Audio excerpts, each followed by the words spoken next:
Hi everyone, it's Ross again, bringing you this time the Balewind Vortex. So this massive box, not really, there you go, that's how big it is. It's about 4 times the size of a pot of GW paint. Contains 4 parts. So rather than doing an unboxing, because there you go guys, it's 4 parts, I'm actually going to do a how to paint. So this thing's going to be really simple. It's just a tabletop piece of terrain. It's not going to be anything fancy. I'm imagining it's going to be pretty much those colours, because for once I actually really like the box art. I think it's a bit cool. I might make the greens pop a little bit more, and I might, rather than using the Weight Watcher green, as suggested in the back, might use the oxide instead to make it possibly a bit more spectral, but we'll see how it goes.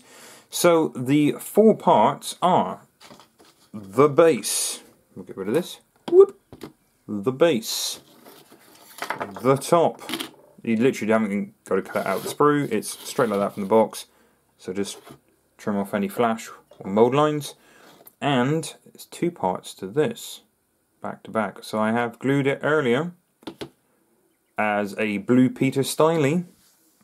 Here's one I prepared earlier. So I've got the 2 halves glued together, and I'm going to sand it a little bit. But first, I think I'm going to seal these with a good old cheapy rattle can, bit of grey primer from your local pound store or the equivalent of. Once they are sealing and drying nicely, I'm going to start attacking this one with some sandpaper, and I'll do the same. Maybe a bit of liquid green stuff to get rid of any awkward mould lines or anything. And then I'm going to start attacking this thing. So what I'm going to do, I'm going to keep it in 3 separate pieces. I'm going to hit these black first. I'm going to hit that white, because then it's going to show up a bit more spectral, possibly.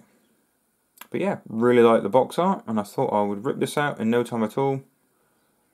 Not a problem. So, to the spray booth! Okay, so I want to start with some dark colours, start laying down some, well, pretty much black. So I say pretty much black because I'm going with a little bit of abandoned black, mixed with a bit of game colour, turquoise. So I want to make the colours slightly more poppy than what they suggested on the box art. So we'll get the pieces out of the way, put a little bit in my airbrush, give it a bit of a test, and start laying down some colours. So, like I said, it's pretty much black.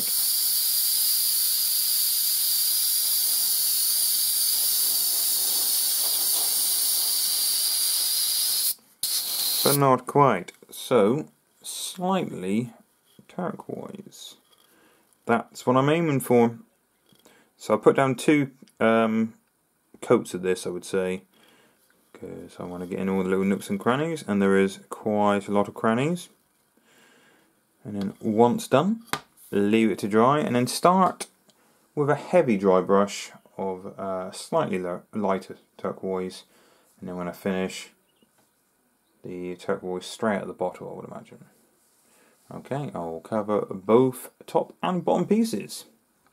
Okay, so I have sprayed my centerpiece after filling a little bit of green stuff on the mould lines. You can still see a little bit there. It's not so obvious this side. So I noticed the swirl patterns don't actually meet that well. So I could use a file to emphasize it a bit more, but it's not really matching up. So I think that's pretty good anyway. So I sprayed it a fairly dark grey, because in a minute I'm going to dry brush it, and when I apply my ghostly wash, when it goes into the recesses will look darker. So for these very dark green and these dark turquoise pieces, I used a abandoned black and a turquoise, and I'm going to use the same thing again. So using a tile, so it's nice and smooth surface area to mix on, I'm going to apply a little bit of black with the little bit of turquoise from earlier on, so a few drops of that in there. Might have to apply some more turquoise than you do black, because remember, we want this to be a lighter turquoise than last time. So On the box art, I did suggest a let's have a look. A Sotec green, which isn't too far off actually, to be fair, but I just wanted a bit more garishness. So mixing it up nicely. Then once fully mixed, I'm going to use my makeup brush, because you know I love a bit of makeup, as a dry brush. So get a load of that on there, and then wipe off the excess on a piece of tissue paper. And this first dry brush is going to be quite a heavy dry brush. So just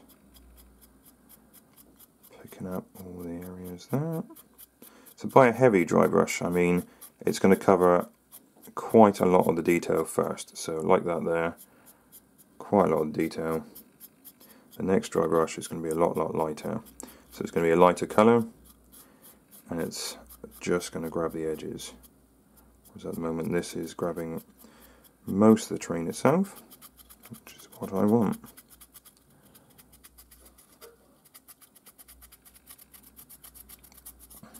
And I'll come back once this is all done. So both of the dark pieces on this side, you only have to do the top side.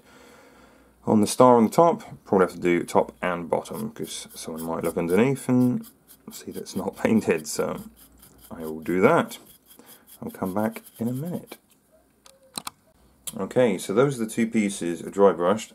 I'll wait until they're fully gone off, fully dry. In the meantime, I will dry brush this. So like I said, I need a little bit of white, so I'm using for this a bit of Citadel White Scar. So quite a large dry brush. I'm just putting a bit on a tile to work it into the brush, and then wipe off the excess as before. Piece of paper. So once again, a fairly heavy dry brush on this one. So I'm going to pick up the skulls.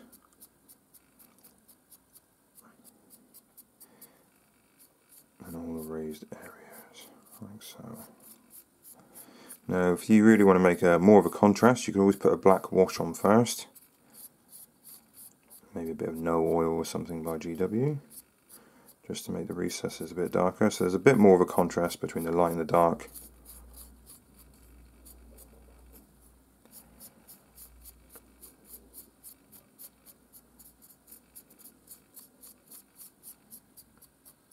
Like so, we'll just keep going. Let's pick up all the high spots.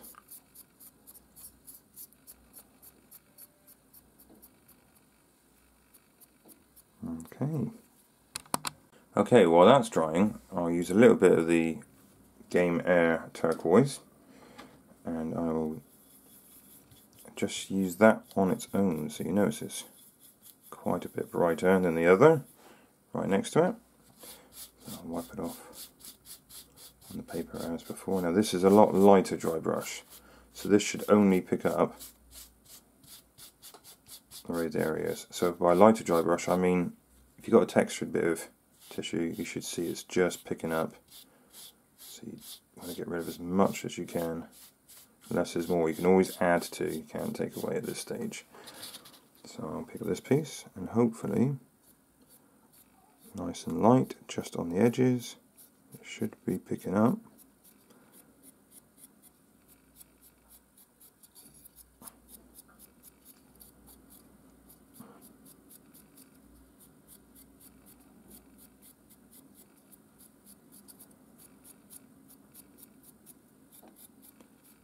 Just on the edges of the arrows.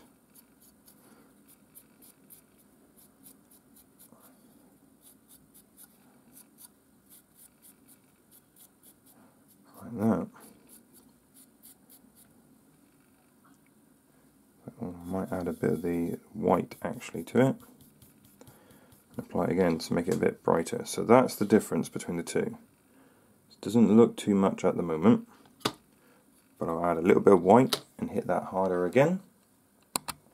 So same principle as before, but with a little bit of white. So you can see the difference now. Really starting to pop, that is. And I'm going to do it maybe slightly brighter underneath, because the light shining off of the centerpiece, when that's glowing, or effectively glowing, it's going to give the illusion underneath it. brighter than it is on the top. And same with the bottom piece. So that's what I'm going to do next. Dry brush again. Okay, so for the centre section, I couldn't decide whether to go with this oxide kind of colour or this hyperfluorescent green from Model Air. Sorry, to apologise, Model Colour. Still Vallejo, but still, got to get it right. The trouble is, the oxide is probably a bit too similar to this. So I want it to stand out a little bit, so I'm going to mix some of this up and really water it down with some thinner, also from Vallejo. So now I want to get this quite thin, and that's why I'm using a thinner rather than water itself, because I don't want to get rid of any of the potency. So mix it quite well in. You see this stuff is pretty much neon. Also, a reason I'm going for this colour is I've recently painted 2 Realms Gates for AOS. I've used this green in that, so I like to have a few similar colours on the table at the same time. Don't them all too different, it won't look like they belong to the same lighthouse. So hopefully with the dry brushing it's going to give the illusion that there is darker greens and lighter greens.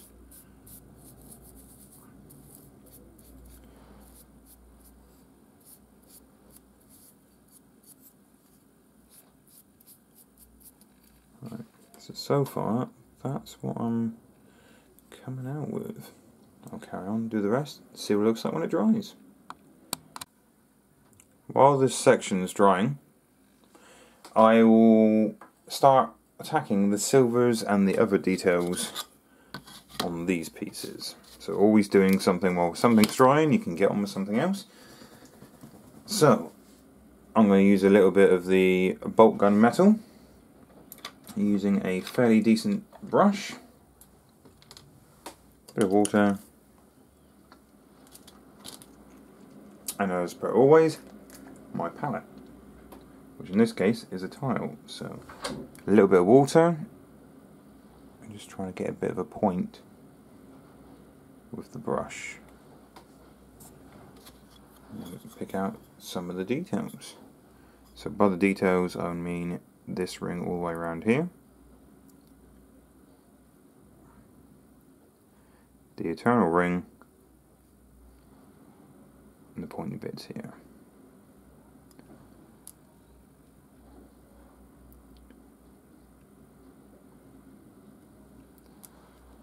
Making sure I always have a decent point on my brush, as I do, and try not to go over any lines, because at this stage it would be quite hard to touch them up and neaten them up.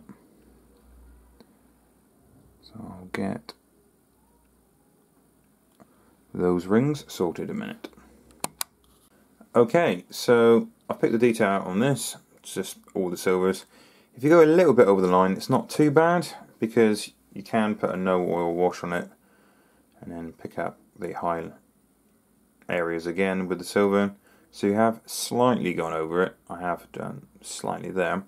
It should be okay. I say should. We'll put a no oil wash on it later on and find out. So I am very much speed painting. Sounds like I was drunk there. So what I'm doing is having a routine, so I'm going to go all the way on the top bit,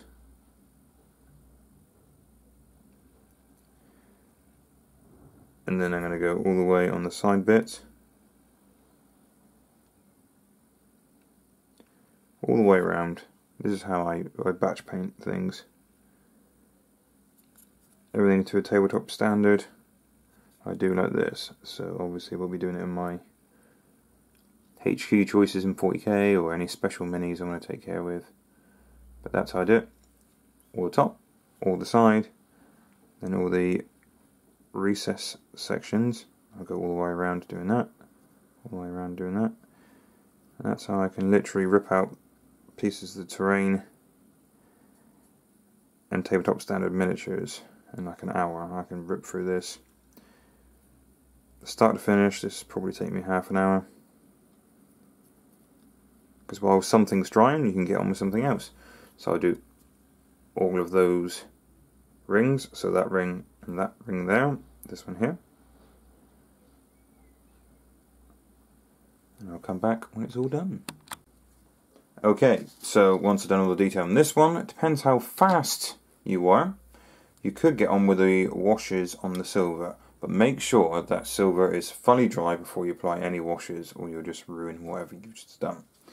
So there are a few skulls scattered around the base, so I'll get on the skulls just to make sure that silver is fully dry. So rather than standing around and waiting, I'm always doing something.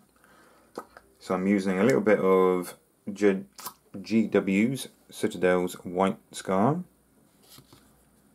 So just a little bit on my palette. Nice point with my brush. And then it's just these little skulls here. So this is a quick way of doing skulls. You can spend ages blending skulls if you want, that's fine. But this is a piece of terrain that I'm doing for a local club. So what I'll do is just pick out all the detail of the skull. I'll come back and put a second layer on that one in a second. Because it's quite a dark colour underneath, you put 2 layers on. So not too thick either, because you don't want to take the detail. Well, there's quite a lot of detail on these skulls. Like all the cracks and the busted teeth and things like that. Just like that. Find any more skulls. Do the same thing. So what I'll do is I'll put 2 coats on, and then once dry I'll use a sepia wash to go over the top of the skulls, because you don't want the skulls looking too bright, too clean. You want them to look like they've been there a day or two. You can always use GW's bleach bone as well. That's quite a nice, funny enough, bleached bone effect. So I will put the second colour coat even on the skulls, and then I will put the sepia wash on back when it's all dry. What you could do while you're waiting for the white to dry is dry brush this if you wanted to, just to make it pop a little bit more. So using the white that's already on your palette, if there's any left over, wipe off the excess on your brush. So just wiping it on a little bit of paper towel. Just double checking it's not too much. Put that on the base here.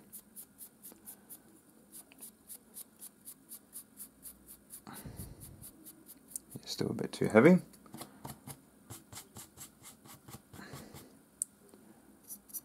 That's getting better. Right, and then if you wanted to, do a very, very light dry brush. So just check out the back of my hand.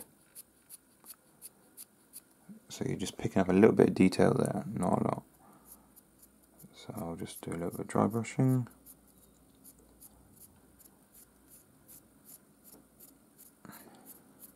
Very, very light, but as you can see there, you pick up the skulls a bit more. So, skull before.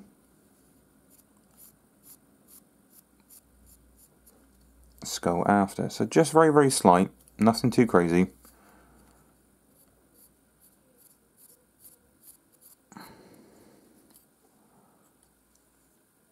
Just every now and again, just picking up a little bit of the extreme highlights.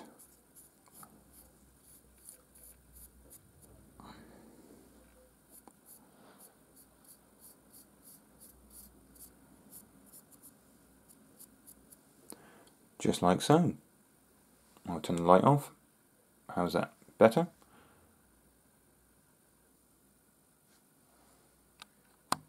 So this is what I use for the silver, so no oil. It is a shade, but give it a bit of a shake. Even though it is a shade, you should always shake all your paints. And a reasonably big brush, and pick out all the silver detail now. So just a little bit on my paintbrush, and I will just get that nicely covered. So a fair bit on the brush. And apply as much of this as you want. how dirty you think this metal should be. You can always use any of the other shades from GW. For example, if you want to make it look a bit more rusted, how about a bit of Agrax?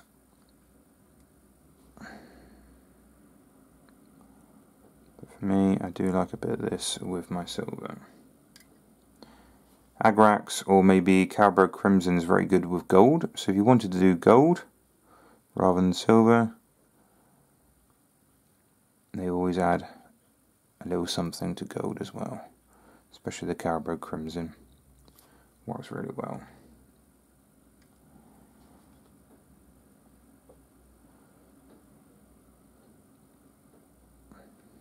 Alright, I'll do all the silvers on both these pieces.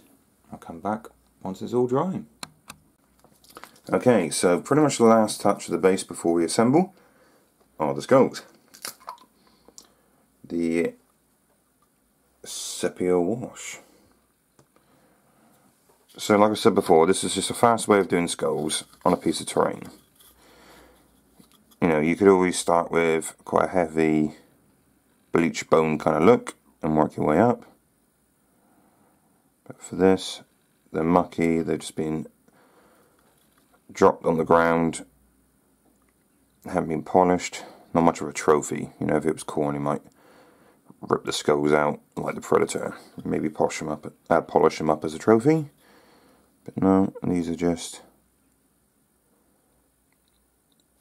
left there. So that's all I've done. And now comes the fairly simple bit of assembling. It's not rocket science, this one. Plonks in the middle there, I'll glue it in place, and then underneath the actual 8-pointed star, you can see how much I've painted, because I know exactly where that goes. It's not rocket science.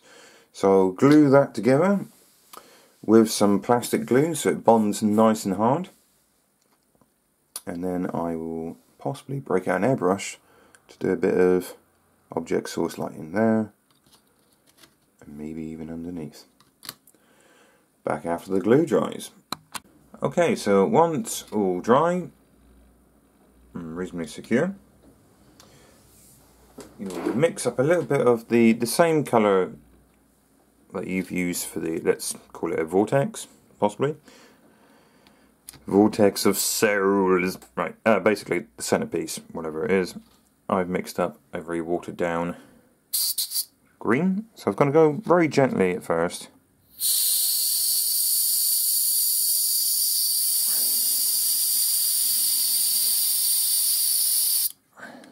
Just a little hint of this stuff. Just around the center section. You can't really see at the moment, it's not that bright. I might hit it a bit harder. But being a little bit of a scaredy cat, I don't want to go too bright too soon. So yes, I'll definitely go harder on that. Okay, so hitting it a bit harder this time around.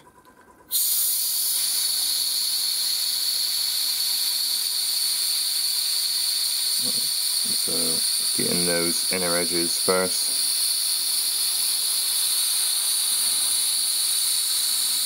All around the insides of the skulls.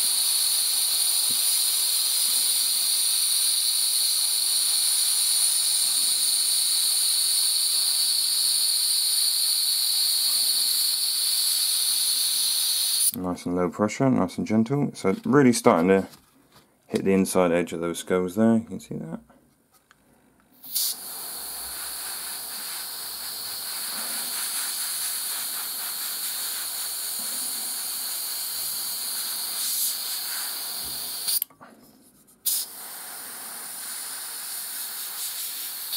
Right, and I'll carry on also with the underside.